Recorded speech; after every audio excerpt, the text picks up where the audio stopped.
تو حضور خود تو شک میں مبتلا ہونے والے ہیں نہیں. یہ گویا امت سے کہا جا رہا ہے کہ قرآن کے معاملے میں شک میں مت رہنا. انہ الحق من ربک، یقیناً یہ حق ہے آپ کے رب کی طرف سے. ولکن اکثر الناس لا یؤمنون، لیکن اکثر لوگ ایمان نہیں لاتے ہیں. اس وقت بھی اکثریت ایمان نہیں لائی تھی. آج بھی بڑا طبقہ قرآن کو نہیں مانتا ہے، حالانکہ اللہ تعالیٰ اتنی گارنٹی دے رہے ہیں قرآن کے اندر کہ ہماری طرف سے اتاری گئی کتاب ہے.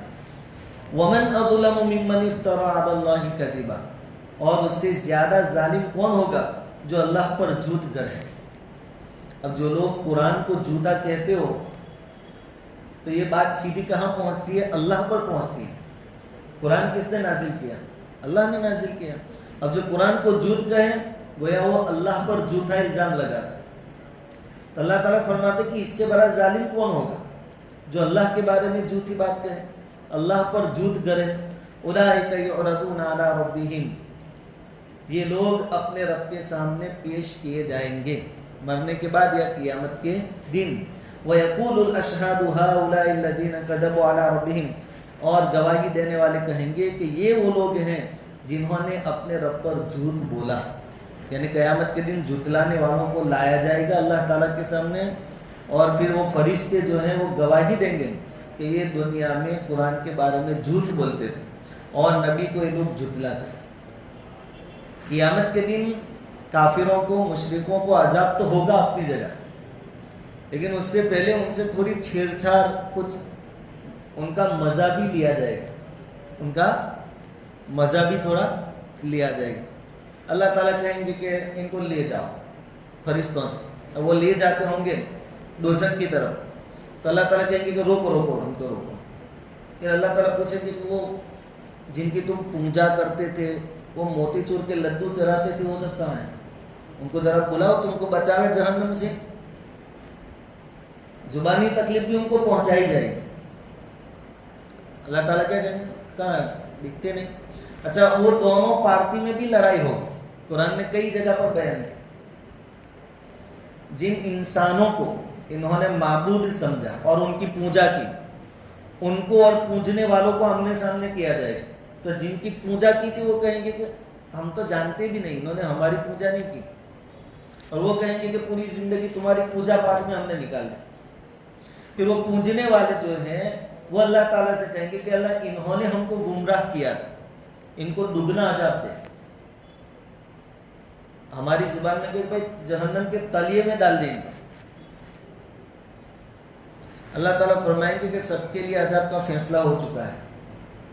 انہوں نے کہا اور تم نے کر لیا. تمہاری عقل نہیں تھی، تمہارے پاس رسول نہیں آئے، قرآن نہیں آیا، تمہارے پاس سمجھانے والے نہیں آئے.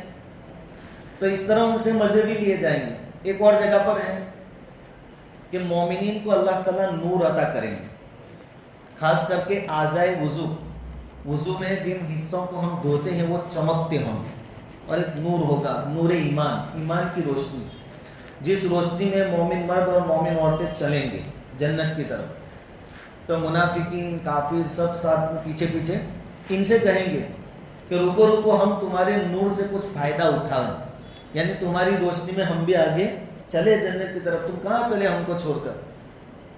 تو مومنین بھی مزے لیں گے. کیا کہیں گے خبر؟ کہ پیچھے جاؤ، پیچھے نور ہے، وہاں سے لے کے آؤ. پیچھے کھلا جگہ جاؤ، وہاں تم کو بھی نور ملے گا، نور لے کر آؤ. اب یہ جائیں گے تو ایک دیوار ان کے بیچ میں قائم کر دی جائے گی. باطنہم فیہ الرحمت، جو حصہ دیوار کا مومنوں کی طرف ہوگا اس میں رحمت ہی رحمت ہوگی، اور جو حصہ ان کی طرف آئے گا، مشرکین اور کافرین کی طرف، منافقین کی طرف، اس میں اللہ کا عذاب ہوگا. تو اس طریقے سے ایسا نہیں کہ اٹھا کے ڈائریکٹ ان کو جہنم میں ڈال دیا جائے. ان سے پہلے چونکہ وہ بھی بہت مزے لے رہے ہیں اور لیتے آئے ہیں، تو ان کے ساتھ بھی پہلے ایسا سلوک کیا جائے گا. اچھا، پھر کسی کو ٹھوکر لگے اور خون نکل آوے اور چوٹ لگے، اور بازو والا پھر پوچھے کہ مزہ آیا؟ لگی؟ بازو والا لگی تو پھر کتنا غصہ آتا. تو دوزخ میں ڈالیں گے. جب وہ چلائیں گے، چیخیں گے، تکلیف میں ہوں گے، تب ان سے فرشتے کہیں گے کہ چکھو چکھو، ذرا مزہ چکھو، مزہ، ابھی کوئی مزہ ہے؟ اس طرح ان کے ساتھ چھیڑ چھاڑ وہاں ہوگی. اللہ تعالیٰ فرماتے ہیں کہ یہ لوگ اللہ کے سامنے پیش کیے جائیں گے اور فرشتے اس وقت کہیں گے کہ یہ وہ لوگ ہیں جو اپنے رب پر جھوٹ بولتے تھے. الا سنو لعنت اللہ علی الظالمین، اللہ کی لعنت ہے ظالموں پر. اب واقعتاً جو آدمی عقل ہونے کے باوجود، نبی، کتاب، رسول، ماحول سب کچھ ہونے کے باوجود ایمان نہ لایا تو وہ آدمی ظالم ہے. گویا اس نے اپنے اوپر ظلم کر رکھا ہے، کیونکہ اپنے آپ کو اس نے جہنم کا حقدار بنا دیا. تو ظالموں پر اللہ کی لعنت ہے. الذین یصدون عن سبیل اللہ. اچھا، یہ مشرکین مکہ کیا کرتے تھے؟ خود تو ایمان نہیں لاتے تھے بلکہ دوسروں کو بھی ایمان لانے سے روکتے تھے. الذین یصدون عن سبیل اللہ، کہ وہ ایسے ظالم تھے کہ دوسروں کو بھی، دوسرے لوگوں کو بھی ایمان میں داخل ہونے سے روکتے تھے. حیات الصحابہ میں یہ بات لکھی ہے کہ حضور صلی اللہ علیہ وسلم مکہ میں، یہ تو مکی صورت ہے، جب کسی کو دعوت دینے جاتے تو ان کے ساتھ یہ مشرکین جاتے اور زور زور سے چلاتے اور کہتے کہ یہ آدمی پاگل ہے، اس کی بات پر دھیان مت دینا.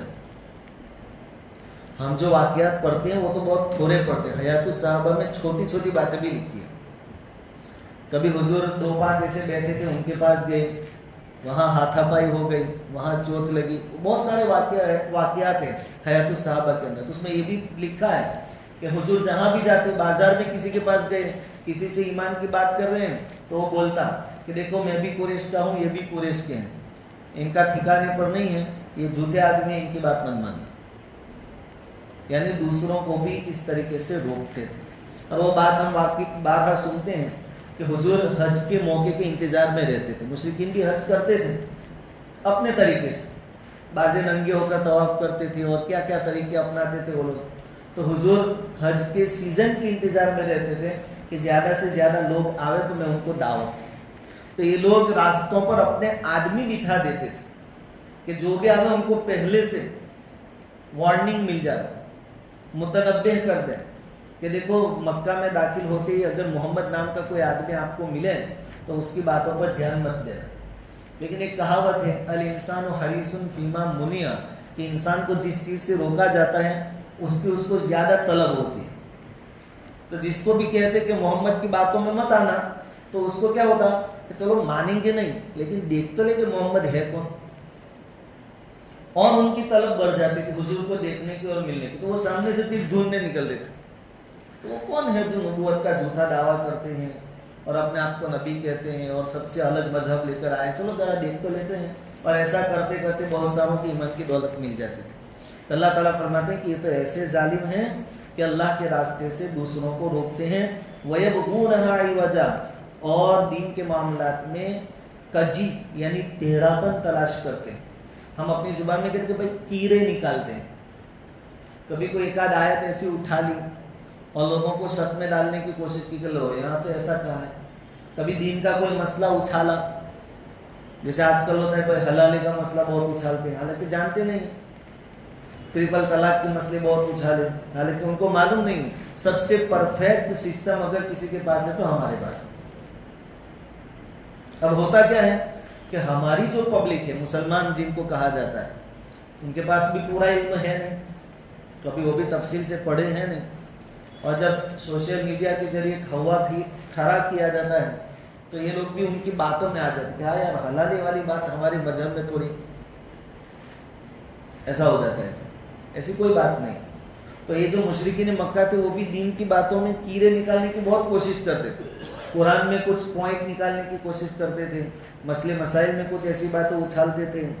وَيَبْغُونَهَا عِوَجًا، لوگوں کو دین سے روکتے تھے اور دین کی باتوں میں ٹیڑھاپن تلاش کرتے تھے. وَهُمْ بِالْآخِرَةِ هُمْ كَافِرُونَ، اور وہ آخرت کے بھی منکر ہیں. أُولَٰئِكَ لَمْ يَكُونُوا مُعْجِزِينَ فِي الْأَرْضِ، یہ لوگ زمین میں بھاگ کر یا چھپ کر اللہ کو عاجز نہیں کر سکتے. یعنی ابھی تو سینہ تان کر کہتے کہ عذاب کیوں نہیں آتا، جب آئے گا تو تم کہیں چھپ نہیں سکو گے، اپنے آپ کو بچا نہیں سکو گے. زمین میں بھی کوئی اللہ کو عاجز نہیں کر سکتا ہے. وَمَا كَانَ لَهُم مِّن دُونِ اللَّهِ مِنْ أَوْلِيَاءَ، اور ان کے لیے اللہ کے علاوہ کوئی حمایتی، ان کی طرفداری کرنے والا نہیں ہوگا. ابھی تو کوئی پارٹی کھڑی ہو جاتی ہے پیچھے، حکومت کھڑی ہو جاتی ہے بچانے کے لیے، رشتہ دار کھڑے ہو جاتے ہیں بچانے کے لیے، لیکن جب اللہ کے دربار میں معاملہ پیش ہوگا، نہ کوئی پارٹی ساتھ دے گی، نہ کوئی رشتہ دار ساتھ آئے گا، نہ کوئی جماعت ساتھ دے گی، اللہ کے سامنے کوئی کسی کا کچھ نہیں چلے گا۔ اور اللہ تعالیٰ فرماتے ہیں یضاعف لهم العذاب، ان کے لیے عذاب دگنا ڈبل کر دیا جائے گا۔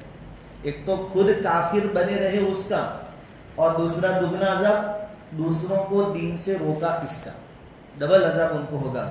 ما كانوا يستطيعون السمع وما كانوا يبصرون، کہ وہ سننے کی طاقت نہیں رکھتے تھے، یعنی سینوں میں حسد اتنا بڑا تھا کہ قرآن ان کے سامنے پڑھا جاتا تھا لیکن سنتے نہیں تھے۔ جب آدمی کو کسی سے حسد ہو تو وہ کتنی ہی اچھی بات کرے لیکن آدمی اس کو ایکسیپٹ نہیں کرے گا، بلکہ سنے گا نہیں۔ تو ان کو تو حضور سے حسد تھا، اسلام سے دشمنی تھی، تو قرآن پڑھا جاتا تھا لیکن سنتے نہیں تھے، اور سنے تو مانتے بھی نہیں تھے۔ وما كانوا يبصرون، اور دیکھتے نہیں تھے، یعنی حقیقت تک پہنچنے کی کوشش نہیں کرتے تھے، کیونکہ دشمنی کی دیوار پہلے سے انہوں نے کھڑی کر رکھی تھی۔ اولئک الذین خسروا انفسهم، یہی ہے جنہوں نے اپنی جانوں کو نقصان میں ڈالا۔ دنیا میں بھی ان کو تو عذاب ہوا کہ بدر میں مارے گئے، اور مکہ بھی پھر فتح ہو گیا مسلمانوں کے ہاتھوں، اور آخرت میں ان کے لیے جہنم ہے۔ وضل عنہم ما كانوا یفترون، اور ان سے کھو گئے وہ جو وہ گڑھا کرتے تھے، یعنی طرح طرح کے اپنے معبود جو بنا رکھے تھے، کوئی ان کے ساتھ کام نہیں آئے گا۔ لا جرم انہم فی الآخرۃ هم الاکثرون، اللہ تعالیٰ تاکید در تاکید کہہ رہے ہیں کہ یقیناً یہ آخرت میں سب سے زیادہ خسارہ والے لوگ ہیں۔ تو آج جتنے آیتیں پڑھی گئیں یہ اصل میں اتری ہے مکۃ المکرمہ میں، مشرکین مکہ کے سامنے اور شروع کے دور میں، اور ان کے اندر جو باتیں تھیں کہ خود بھی ایمان نہیں لاتے تھے، دوسرے لوگوں کو بھی ایمان سے روکتے تھے، قرآن میں اور شریعت میں کچھ کمی اور نقص نکالنے کے در پہ رہتے تھے۔ اللہ تعالیٰ نے ان کا انجام بھی بتا دیا، اور شروع کی 2 آیتوں میں اللہ تعالیٰ نے بتا دیا کہ یہ مشرکین والی جماعت اور حضور والی جماعت برابر نہیں ہو سکتی ہے، دونوں میں زمین آسمان کا فرق ہے۔ اب اللہ کا شکر ہے کہ ہم مشرکین مکہ والی جماعت میں سے نہیں ہیں، ایمان والے ہیں، چاہے کتنے بھی گنہگار ہوں لیکن کلمہ طیبہ پڑھنے والے ہیں۔ اللہ تعالیٰ سے دعا فرمائیں کہ جب تک زندہ رکھیں ایمان کی سلامتی کے ساتھ زندگی عطا فرمائیں، اور جس وقت ہمارے لیے موت کا فیصلہ فرمائیں ایمان والی اور اپنی رضامندی والی موت نصیب فرمائیں۔